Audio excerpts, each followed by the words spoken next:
Hello, folks. This is Dhawal from Investee AI. This is March 15, 2023. Today, as summary of the market, it was pretty much dominated by Credit Suisse um, headlines from the European banks. It was quite a downfall, isn't it? In the beginning. Yesterday, we kind of rallied end of the day.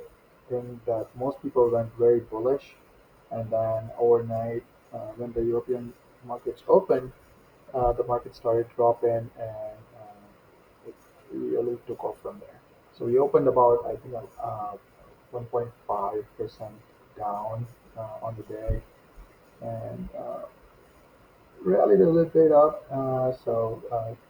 Qs pretty much closed green, assisted by tech and fan companies who were very strong. And definitely SPY uh, went up, but not as much. It's still close to that. Banks were obviously hard hit, but other areas where oil services was hard hit, it was about 7% down. Metals and materials were down as well. XME and others. VIX didn't spike high enough, and it actually mellowed down a bit end of the day. So let's see what happens on OPEX on Friday. But let's start with S&P itself. So S&P, this is the chart from February 19, I believe. This is when I drew my prediction of what is possible when I saw the trend line forming over here, and the market conditions obviously were not very good, even though we rallied from October all the way into December, and then December to January, end of January, early February. But then I thought this is what I predicted could happen if we were to break this trend line, which was holding pretty well until then. So this is how it turned out. Basically, it started dropping a little bit, went up, tested the trend line again, and started dropping again. And finally, as we see, kind of amazing that this is pretty much going exactly as I predicted, which is kind of scary because if the prediction goes all the way correctly, um, which means that if this stays below this particular trend line, which is the trend line from the 2012 or 22 highs. So if this stays below this particular trend line, then you could see potentially sometime in summer. Obviously, these lines are not specific to the timeline, but how it might play out. So sometime in summer we might see COVID highs, which were about 3,200, 3,300 maybe, breaking the 3,500 lows that were in October. So let's see how it goes. On the day, we opened, as I said, we opened light. We were down due to the market itself. Uh, put a chart over here, 5 minute, and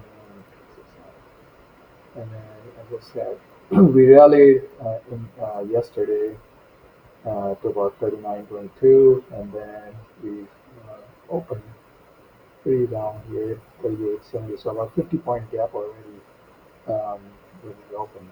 And then we tried to rally a bit, we closed that particular gap over here, and then we made new lows, and then new lows again. This was the pretty much the line in the sand, 39.39, um, which I felt held pretty well, and I went along around 38, 38.49. So after that, I just wanted to see if this particular 38.50 holds until then. So I sold some puts, and then just basically stuck up there. So I collected some nice weight. Um, Qs, on the other hand, were not as weak, obviously. As we said, the rally into yesterday. was good, but then it opened up a little bit lighter. It did make new lows lower than yesterday. So 293 tested, but it did not break 293, so it held pretty well. So once I saw that 293 held pretty well, I started buying some Microsoft and Meta calls. And I'll tell you a story about that as well. So held this line pretty well. So in reality, at the end of the day, not as much in the power hour. Basically, it was just chopping around between 298 and 297.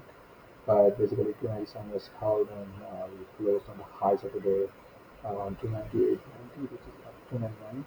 And it seems if everything is good, we might even open 300 plus tomorrow gap up. So let's see how it goes. Another nice name was Meta. Obviously, gapped up yesterday after the news that broke out, and then never filled this particular gap from yesterday.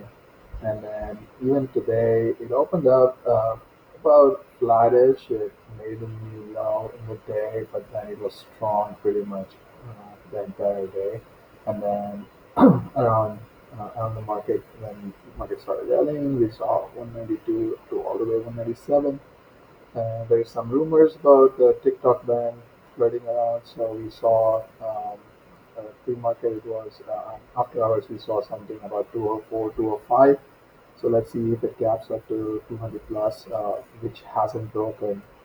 Um, since I think that will be a long time ago. So yeah, Meta looks pretty strong as of now. So this was in May. Wow. So almost 9 months, 10 months since we broke 200 last time. So this would be 200, 202 would be a nice place if it can stay above Meta. Microsoft was rallying from the GPT-4 announcement. That was uh, pretty good rally.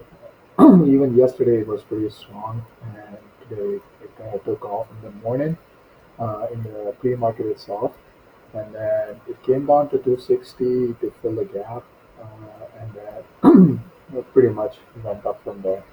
So you see the pretty strong close as well. So I'm watching this 270 area because that's been the line in the sand pretty much throughout its journey. This is the previous lows over here, previous lows over here. So 270 area is very interesting to me. If you look at the weekly chart as well, you can see from Microsoft, 270 is something that if it can hold 270, we could see a race towards 300 right here. So I'm fairly bullish on Microsoft right now. And, something else, flip the gear here. See oil, which is the oil services. That looks a pretty nasty chart again. Yeah, oil was pretty hard hit today. Of course, everything you see on the weekly, on the daily, when you see this particular 200-day break over here, um, this is not good. This is not good. I mean, you kind of saw like the double, triple top, if you will, at the 387. It was a pretty nice short, as I said before. And then it just, after that, once it didn't reclaim the 337 went up, it was a nice short and started dropping, and these drops are nasty. So, OIH, wow, 337 to 262 ride in like less than 2 weeks. That was pretty fast. So yeah, a lot of them in the oil services were pretty hard hit. So if you're a bull in oil, it might be a good place to start buying some of these names, like Oxy. I believe Warren Buffett bought some more Oxy. The news came out today, so pretty good buy. I would say here 57 has always been a good area to hold so far. So it's always been 56, 57 area is a nice place to buy. Keeps going up from there.